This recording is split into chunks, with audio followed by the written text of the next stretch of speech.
Want to build your roofing company up as one of the most recognizable brands in your local market? How about starting a podcast? Ever thought of that?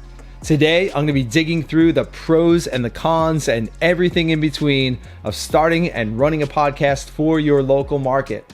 And today I'm going to be discussing those pros and cons with someone who has hosted and been a guest on hundreds of podcast episodes. Contractor Dynamics Head of Marketing, Mr. Tim Conley.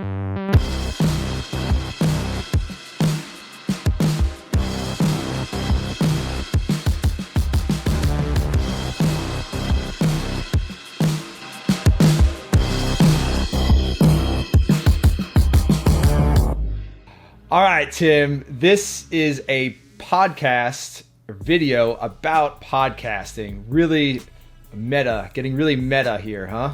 That's how I like to do it. I like to do it that way. Yeah, you got to, keep people on their feet and make them think. So this is really exciting. We have relaunched our YouTube channel. We have launched our Nailed It podcast. We're so excited. It's a lot of fun. It's a lot of work, but it's a lot of fun. And we're so excited to have a lot of guests on. And it gives us an opportunity to share, some of our insights and hopefully help other companies level up. And so I want to talk about today, Tim, is why it would be an awesome idea. I hope someone takes us up on this idea of starting a local podcast for your local market. Maybe some of the, the positives and negatives and what to expect if you're actually going to go down that route. Yeah, this is a powerful tool.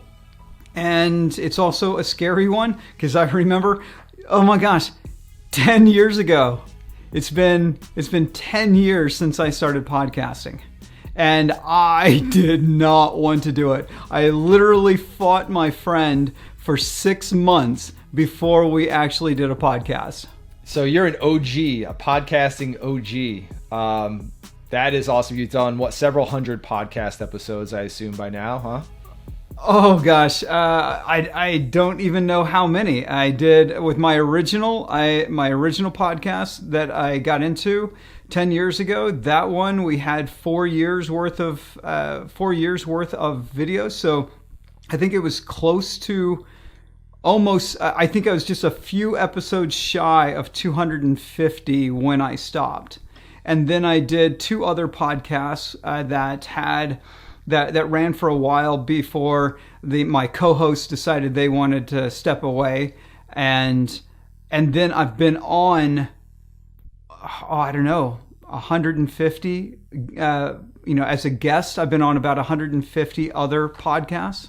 Wow. Okay, so you got some experience. I'm probably 4 or 5 deep right now, and this Nailed It podcast is something that, as you know, we've been threatening to start and to launch for a couple of years. We've kind of started. We had some kind of awkward episodes, and now we're ready. We're all in on this. And once we figured out some of the logistics, because to me as a business owner, I'm like, man, I'm starting a podcast. I'm struggling to keep up with the day to day and run the business. We got this whole other project, and it's this whole big intimidating thing to me.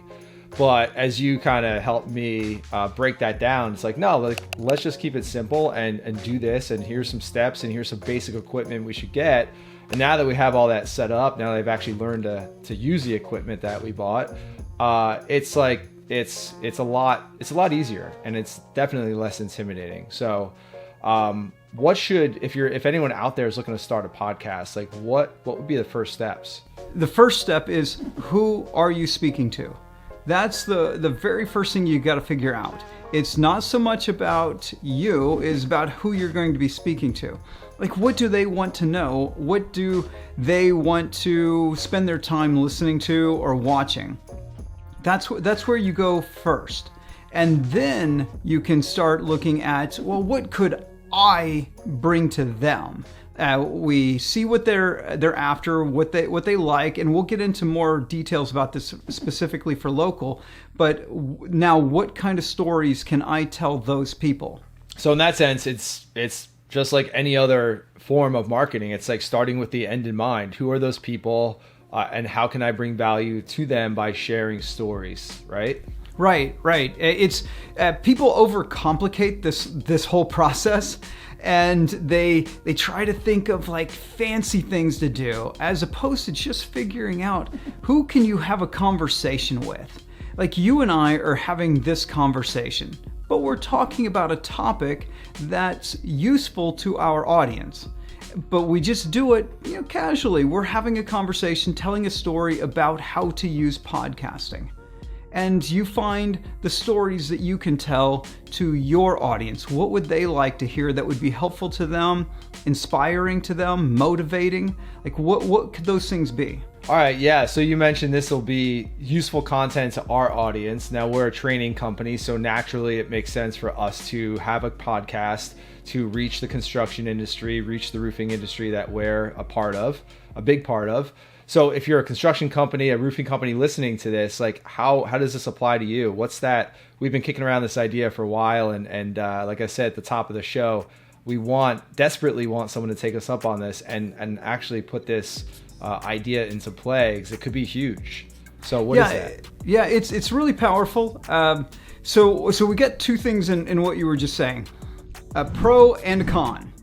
Pro is this can have a big impact, and we'll get into the types of impact a podcast can have locally. But let's get right into like why this could suck. One is it can take up some of your time. Doesn't have to take up a lot of your time. Probably about an hour a week of your time can be dedicated to creating a podcast, a simple one. Something where if you want to get fancy and do video like we're doing video and audio at the same time and producing two separate pieces of content. Or you can just do audio if you don't want to have to figure out how to look at your lens the whole time as you're having a conversation and ignoring your screen down below. Like if I'm doing this, it's not going to be a very good experience for you. If you don't want to learn how to do these things, you just pick up a microphone. You just have a microphone and you can speak into this microphone. Put it on a stand, obviously, but that's it. You don't have to put more than an hour of your time into it. But to make the audio great, like to get rid of your ums and your ahs and the parts where you stumble over your words or your guest stumbles over their words, you need an editor. And that editor might spend 2 hours on your 1 hour podcast. Just so you can create a 30-minute final product. So that's one of the big cons is the time. People are worried about that. The other big thing that people are worried about is, what do I say? And this is the best part. You don't have to say anything. All you have to do is get guests from your area.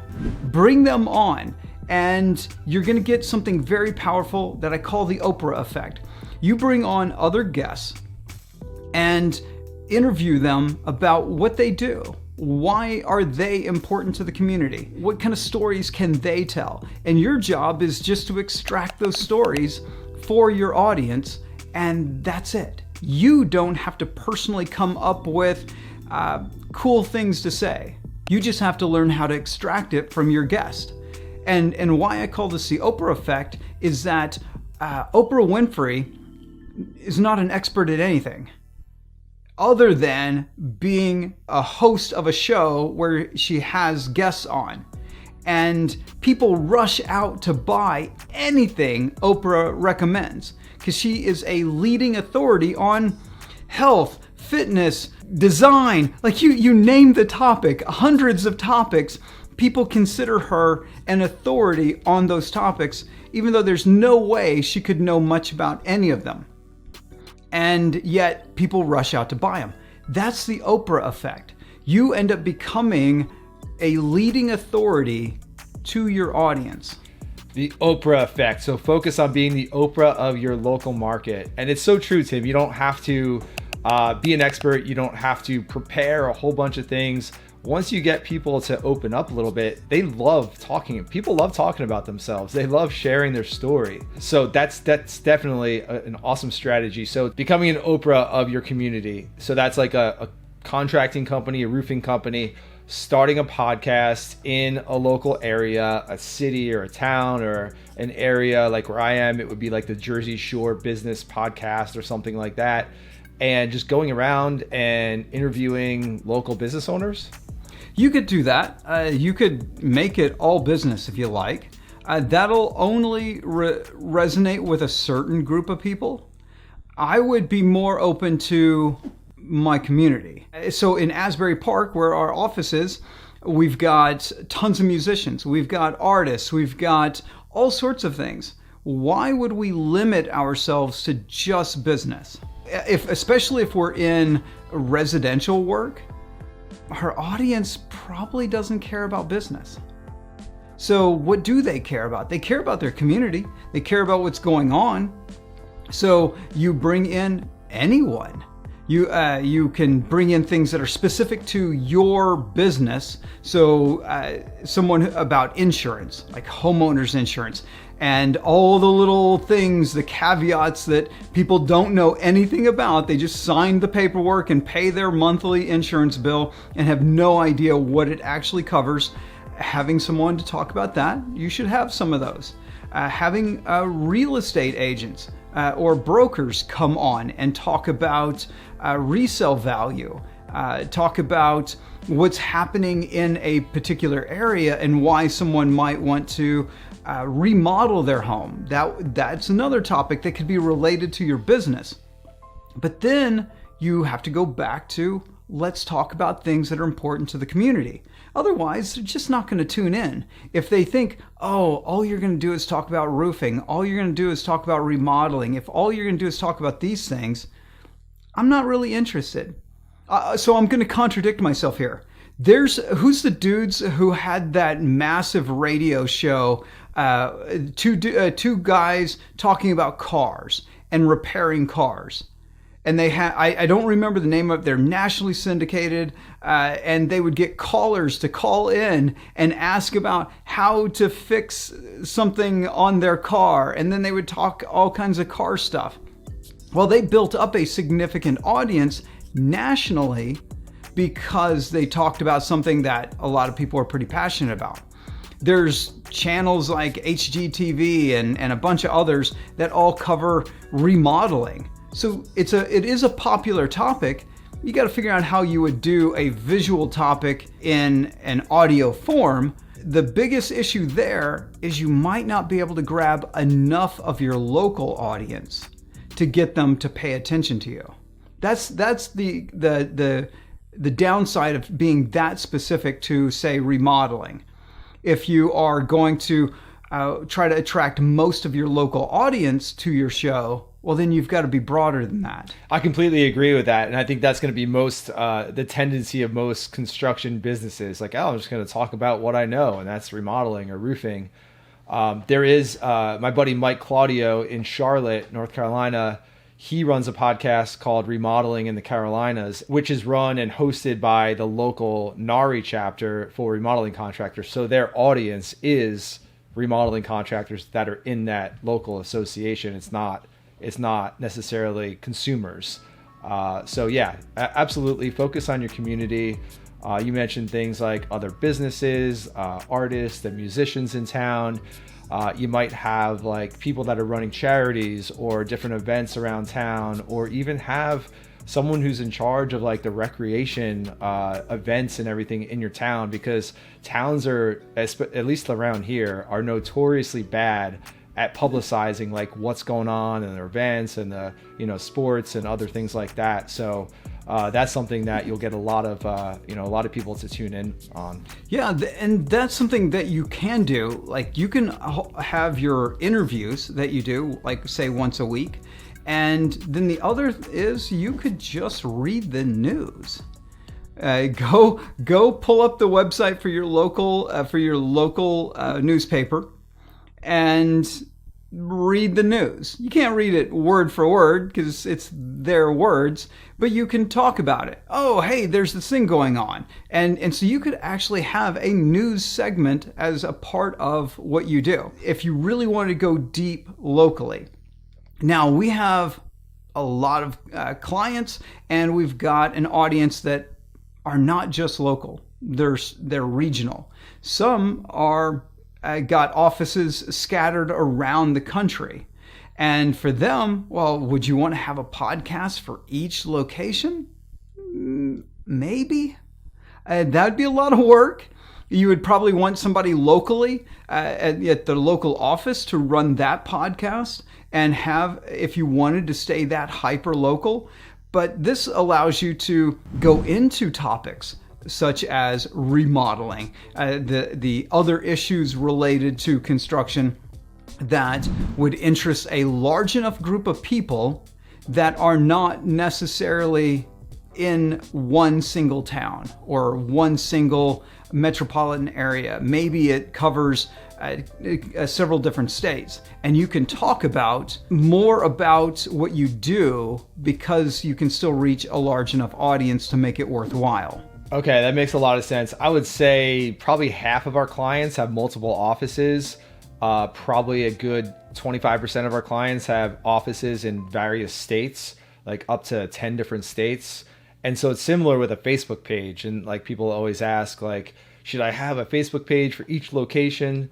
And there is one example that I know of that works really well. But in most cases, a company will just have one Facebook page for their brand, and it covers, all the locations. So for that Facebook page, you wouldn't be putting out that super hyper local news and stuff like that. Like what's going to be news for your Chicago office, the Denver office, is that Denver market is not going to care about that at all. So you want to make sure that you're reaching that audience in a relevant way. Right. The bigger you get, the more you have to learn how to communicate to a broader audience. That's why we started off this talk with saying, go with topics that more people can resonate with, as opposed to focusing on exactly what you know. Because there's only so much that people, consumers, care about the actual details of construction. They like the sizzle, like that's why they watch HGTV. They like the sizzle of it. They don't much care for the steak. So you've got to learn how to appeal to a broader audience. And the bigger you get, the more you step outside of a single location, the more you have to learn how to market to people with different viewpoints. Yeah, that makes complete sense. So like what are the benefits of this? So we're talking about reaching our audience and figuring out who our audience is and what kind of value we can bring them, what kind of stories we can share, what kind of guests we can have on.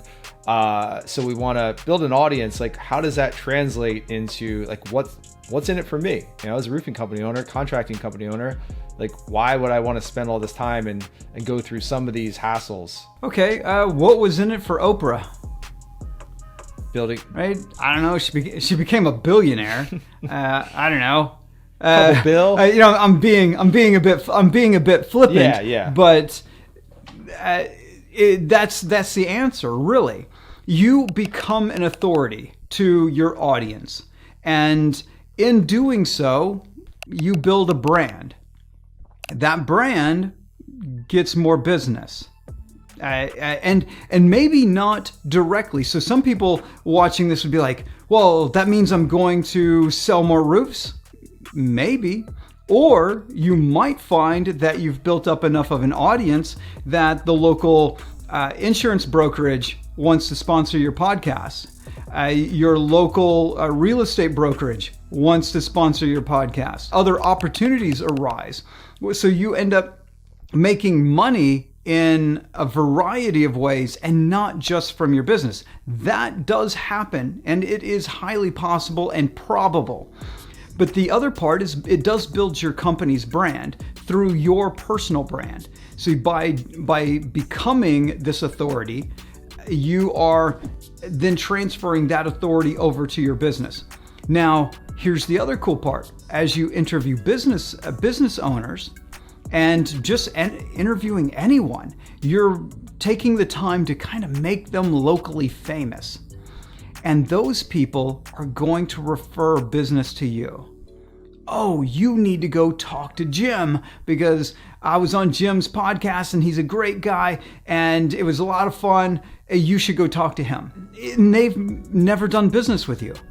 they've only been on your show and they get to know, like, and trust you. And so then they become referral partners. And if you already have referral partners, get them on your show. Make them locally famous. And that is going to help you get additional referrals. It happens. Trust the process. Tim's been in this game for longer than I have. I've been in it for several years, putting out content, video and podcasts. The opportunities that come from it are things that you'll never expect. And if you're a local construction company owner, like maybe you invest in real estate. Many of our clients do. They buy apartment complexes, they buy property. In some cases, one of our clients is buying a roofing company right now. Maybe it's an opportunity to sell your roofing company, or an opportunity to not necessarily attract leads, because your podcast is not like how many leads can I get from it, right? But getting people who are like, oh, that company is really cool. Like I'm looking for a new career. Like I want to join them. Like that guy seems cool, or that lady seems awesome. Like that's a cool company. I want to go check them out. So you're going to naturally attract those like-minded people that want to be a part of what you have going on. And that's invaluable. Definitely. So it's another piece of the marketing puzzle that allows people to get to know, like, and trust you, because they get to see you, they get to hear you. And one of the best things about audio that's even better than video is that you're intimately in their ears. When they're watching a video, it triggers a different part of the brain. It doesn't have the same emotional feel as with audio. With audio, they have to imagine more, and it gives a closer connection. I've met people all over the world who used to listen to my podcasts, and they would be like, oh my gosh, I recognize your voice. And they're like, you're that guy. And they start talking to me as if we've known each other for years, and I'd never met them. It's because of that level of intimacy that audio gives that builds significant trust. Yeah, I would even argue that it's convenience as well. I mean, I know you're a big YouTube guy. I don't watch as much video, but I listen to a lot of podcasts because I run a lot. And lately I've been outside doing a lot of yard work, so I'll throw on some podcasts in the AirPods and get some entertainment or education. So I consume a way more audio than video. So it makes it easy for people to consume your content while they might be doing other things. Yeah, definitely. So now I guess it comes down to, how do you do it? Yeah. What are the next steps to this? Okay. We'll have to give some kind of generic advice, because I'm sure most people listening are probably running Windows machines instead of Mac machines. So guilty. Yeah. Oh my gosh. If you go do a search on how to start a podcast, there's a lot of podcast nerds out there that will tell you need an audio mixer, you need like a $500 microphone and a $300 microphone arm and all this stuff. You don't. This one right here, is a Blue Yeti. I got the black one because it looked cool, and it came with a black arm, which I'm using right up above. For I think it was like $200, somewhere around $200 for a high quality, nice looking audio boom mic arm and a microphone that works well. Back up on my shelf right there is the first microphone I ever bought, and it was a Blue Yeti. I bought it for just under $100 9 years ago, and I would still be using it if it wasn't for a little wiring piece inside that broke off that I just don't want to solder. So I just bought another one. It's a $100 microphone, and it's good enough. It's not radio quality, but it's good enough, and it plugs directly into your computer. Then you just need a way of recording the audio. If you're having guests on, what I would highly recommend is you use Zoom or Skype. And on Windows, Skype, you can get something like Pamela. I think that's the name of the recording app. A Mac, it's called Skype Recorder. by Ecamm is the name of the company. So you can just use a webcam so that you can get a feel for the other person. You don't even have to do that. I do lots of interviews on other people's podcasts where we don't even see each other. It's just audio. So you don't have to do that. And then you record the incoming audio from Skype or from Zoom. You record that, and you also record your audio. And on Mac, you can use GarageBand for this. If you're using Skype, you can just record both sides of the conversation right there. So it's really easy to do. And there's tons of other software because it's getting to be a big business. So there's other software really dedicated to this whole concept. You can go to anchor.fm and host your podcast for free. Then you're able to put your podcast onto Spotify as super easy. They even have a recording studio available for you. So you could you could do the recording through Spotify's entire ecosystem. You can do your audio recording while you're talking to the other person, record their audio and record your audio. And then boom, you've got a podcast. Send it off to an audio editor, which you can get on Upwork. You'll probably pay about $20 an hour. And so for every hour of audio, you'll probably pay for about anywhere from 2 to 3 hours of work for that person. If you get good at talking, which I'm not, you can say what you say without needing a bunch of editing. You might be able to get your audio edited for $20, maybe a little higher, $30 or so.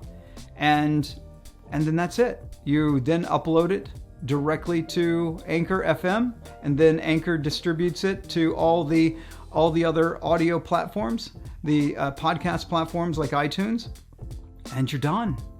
Wait, so you're saying that I can be like Joe Rogan and get $100 million to be on Spotify? Yeah, pretty much. That's what I'm saying. Yeah, it's Right. It's basically the same thing. I mean, I can get hopefully a contract from Spotify next month if I start today, right? Yeah, probably. It only took Joe Rogan 10 years and he was already famous when he started his podcast. But, you could probably do it in less time. Yeah, definitely. We got some hacks for you. And hey, even if, and Tim probably wouldn't agree with this, but even if you want to get started with the bare bones, because I've done this. I did this last year when we kind of launched version 0.2 of our podcast.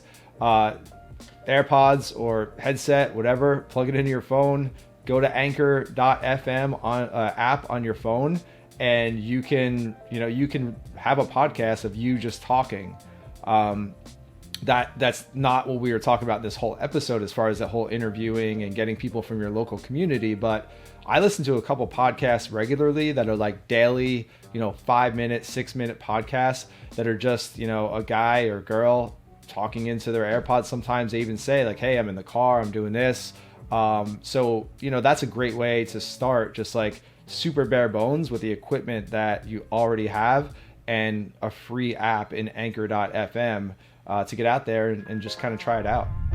All right, we've got Tim Conley, podcast pro with several hundred episodes under his belt. So he's got some really good tips. I've hopefully got some good tips for you as well. Please take us up on this. This is free. It's going to take a little bit of your time, like we were talking about, to make this happen, a little bit of initiative. But if you can create a podcast for your local market and make other people in your community the heroes and showcase other people and businesses in your community, you're going to build your brand and generate opportunities that you can never imagine. And the cool thing is, I can pretty much guarantee you that no other company in your market, no one else in your local market is doing anything remotely like this. So you're going to immediately differentiate yourself, generate interest for your personal brand, your business brand, whatever the causes are that you are aligned with. And there's not much downside in my opinion. So go out there and make it happen, Tim. Thank you so much for joining us and sharing some of your insight with us. And we'll catch you next time.